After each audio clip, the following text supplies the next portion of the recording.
আরে জিল্লু ডাকাত, আমি 99টা খুন করেছি। যদি আমি আল্লাহর কাছে মাফ চাই, আল্লাহ কি আমাকে মাফ করবে?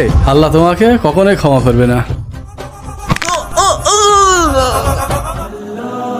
দাঁড়াও দাঁড়াও ইমাম সাহেব, আমি 100টা খুন করেছি। এখন যদি আল্লাহর কাছে মাফ চাই, আল্লাহ কি আমাকে মাফ করে দেবে? যদি তুমি এই পুরো জমিন গুনাহ দিয়ে ভরিয়ে ফেলো, তোমার গুনাহ যদি আসমান পর্যন্ত হয়ে থাকে, তারপরও আল্লাহর কাছে ক্ষমা চাওয়া থেকে বিরত থেকো না। তুমি প্রকৃত মন থেকে আল্লাহর কাছে ক্ষমা চাও।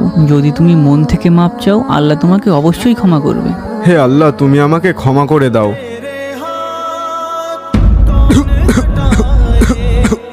কি হয়েছে, কি হয়েছে ভাই? আরে ইনি তো মারা গিয়েছে। চল, জাহান্নাম তোর জন্য অপেক্ষা করছে।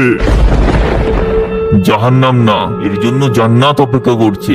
এ অনেক বড় অপরাধী, একে আমি নিয়ে যাব।